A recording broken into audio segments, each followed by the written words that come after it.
ஆண்டவராகிய இயேசுவின் உன்னதமான நாமத்தில் அன்பானவர்களே, உங்களை நாங்கள் வாழ்த்துகிறோம்.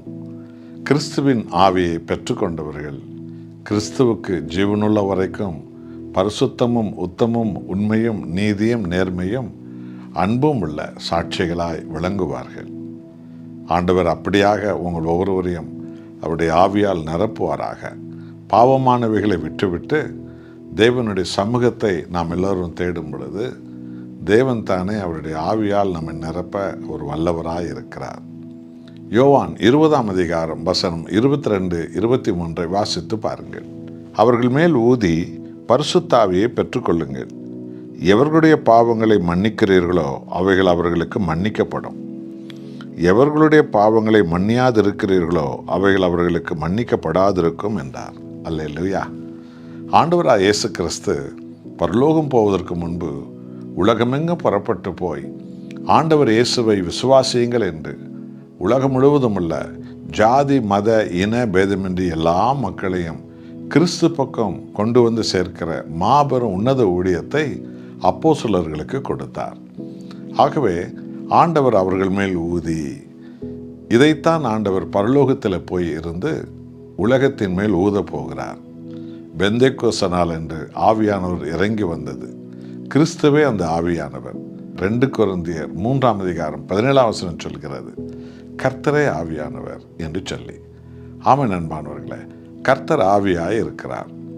ஆகவே இயேசு தனது ஆவியை ஊதினார். பிதாவின் ஆவியானவர் இறங்கி வந்தார். ஆதியாகமம் 2ஆம் அதிகாரம் 7ஆம் வசனத்தில் பாருங்கள், மண்ணினால் ஒரு பொம்மையை செய்து தேவன் ஊதினார். மனிதன் உயிருள்ள ஆத்மாவானான் என்று பைபிள் சொல்லுகிறது. இன்றைக்கு அப்போஸ்தலர் மேல் தேவன் ஊதினார்.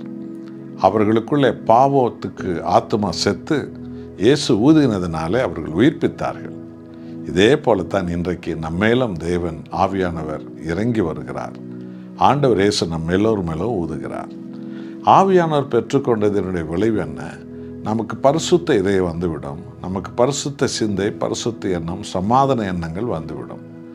எவர்களுடைய பாவங்களை மன்னிக்கிறீர்களோ அவைகள் மன்னிக்கப்படும் என்றார். ஆமென் அன்பானவர்களே, பழிக்கு பழி, இரத்தத்துக்கு இரத்தம் என்று வாழ்ந்த மனித குலத்தின் மேல் தேவன் சமாதானத்தின் ஆவியை அனுப்பினார். ஆகவே எல்லோரையும் பாவங்களை மன்னிக்கிற இதயம் பரிசுத்த ஆவியை பெற்றவர்களுக்கு கிடைத்துவிடும். இது எத்தனை பாக்கியம் இல்லையா? இன்றைக்கு குடும்பங்களிலே, சபைகளிலே, சமுதாயத்தில் ஒருவர் பழிவாங்க எண்ணத்தோடு தான் திரிகிறார்கள். மன்னிக்கிற இதயத்தை இயேசு கிறிஸ்துவின் ஆவியானவர் நமக்கு கொடுக்கிறார். ஆகவே ஆவியானவரை நான் பெற்றுக்கொண்டேன் என்று சொல்லுகிறவர்கள் எப்போதும் எல்லோரையும் மன்னிக்கிறவர்களாகவே அவர்கள் இருப்பார்கள். என்றால் ஆவியானவர் அந்த மகிமையான காரியங்களை அவர் செய்கிறார். ஒப்பு கொடுப்போமா? அன்பின் பிதாவே, எங்கள் ஆண்டவர் இயேசுவின் ஆவியானவரை, பிதாவே உமது ஆவியானவரை, மகிமையின் சமாதானத்தின் ஆவியானவரை எங்கள் மேல் ஊதுகிறீர். நாங்களோ பிறர் பாவங்களை மன்னிக்க தகுதியுள்ளவர்களாக மாறுகிறோம். மன்னிக்கிற இதயம் எங்களுக்கு வந்து விடுகிறது. மன்னிக்கும் பலனை நீர் எங்களுக்கு கொடுக்கிறீர். உமக்கு கோடி கோடி நன்றி ஆண்டவரே.